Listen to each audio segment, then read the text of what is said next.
বিচার চাই। এই জামায়াত এবং শিবির তখন তারা অখণ্ড পাকিস্তানের পক্ষে সবাই গিয়েছে। রাজাকারদের এই বাংলার মাটি কোনোভাবে হবে না। এই বাংলার মাটি মুক্তিযোদ্ধাদের, এই বাংলার মাটি ৭১-এ। কিন্তু যারা আজকে ২৪-এর গণহত্যার বিচার চাইতে গিয়ে ওই আলবদর, আল শামস, রাজাকার তাদেরকে আজকে ছাড়া দিচ্ছেন, জামিন দিচ্ছেন, সেটি কোনো ভালো লক্ষণ নয়। ৯ মাসে যে বাংলাদেশে স্বাধীনতা যুদ্ধ সংগঠিত হয়েছে, সেই সময় তারা বাংলাদেশের স্বাধীনতা যুদ্ধের বিরোধিতা করেছে। শুধু বিরোধিতা করেছে এটি নয়, এর বাইরে তারা বিভিন্ন ধরনের সংগঠন গঠিত করে আল-বদর, আল শামস, রাজাকার এইসব বাহিনী গঠন করে আমাদের এই অঞ্চলের যে মুক্তিকামী মানুষ যারা মুক্তিযুদ্ধে অংশগ্রহণ করেছেন তাদের নানাভাবে নির্যাতন করেছেন, হত্যা করেছেন। এবং সবচেয়ে আশ্চর্যের ব্যাপার, আমাদের মা বোনদের নির্মম নির্যাতন করেছে, ধর্ষণ করেছে।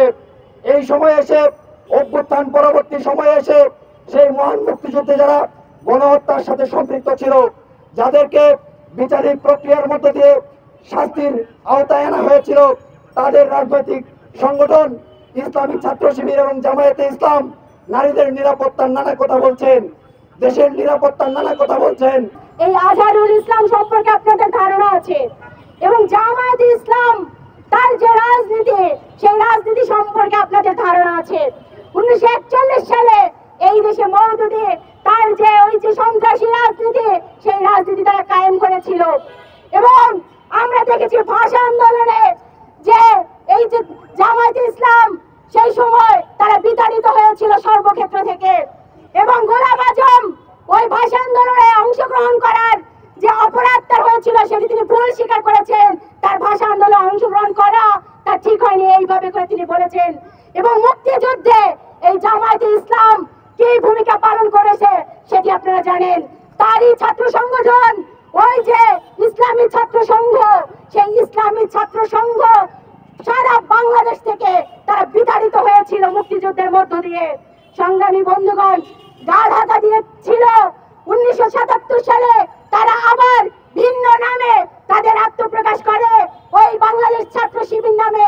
সংগ্রামী বন্ধুগণ, তারপরে ইতিহাসও আমরা জানি যে কিভাবে করে তাদের হাতে ছাত্রদের রক্তে রঞ্জিত তাদের হাত, প্রত্যেকটি বিশ্ববিদ্যালয়ে তাদের আজকে খুন, জখম, রক্তটা, এই যে রাজনীতি, সেই রাজনীতি আমরা জানি। সামনের দিনে রাষ্ট্র ক্ষমতায় যাওয়ার এক খায়েশ করছেন।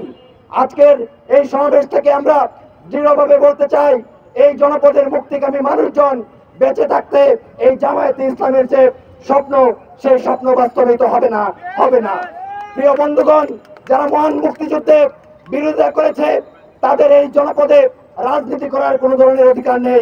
সংগ্রামী বন্ধুগণ, ফলে রাজনৈতিক যে মতাদর্শ সেটি এমন বিষ, যে কারণে আজকে আমরা দেখছি যে আজকে সেই রাজনীতির নামে নানান ধরনের কর্মকাণ্ড এখানে পরিচালনা করা হচ্ছে।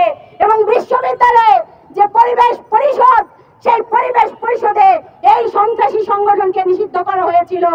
আমরা গণঅভ্যুত্থানের মধ্য দিয়ে বাংলাদেশের ইতিহাস, বাংলাদেশের ঐতিহ্য, বাংলাদেশের সংগ্রামী ভূমিকা, সেগুলোকে আমরা বুঝতে দিতে পারি না। ফলে সেই দায় থেকেই আজকে আমরা এখানে দাঁড়িয়েছি। আমরা বলতে চাই, আজকে 5 তারিখের পরে অনেক বড় বড় যারা কুখ্যাত সন্ত্রাসী তারা ছাড়া পেয়েছে, এটি কোনো ভালো লক্ষণ নয়। ফলে আজকের দিনে মুক্তিযুদ্ধের যে চেতনা, সাম্য, সামাজিক ন্যায় বিচার, মানবিক মর্যাদা, এবং 24-এর যে চেতনা, একটি বৈষম্যহীন বাংলাদেশ বিনির্মাণ, সেই চেতনার বিরুদ্ধে যারাই যাবে তারা এই বাংলাদেশের গণশত্রুতে পরিণত হবে। ফলে আজকে ক্ষমতা আছে, ক্ষমতার অপব্যবহার করবেন না। এই সমাবেশ থেকে আমরা হুঁশিয়ার করে দিতে চাই।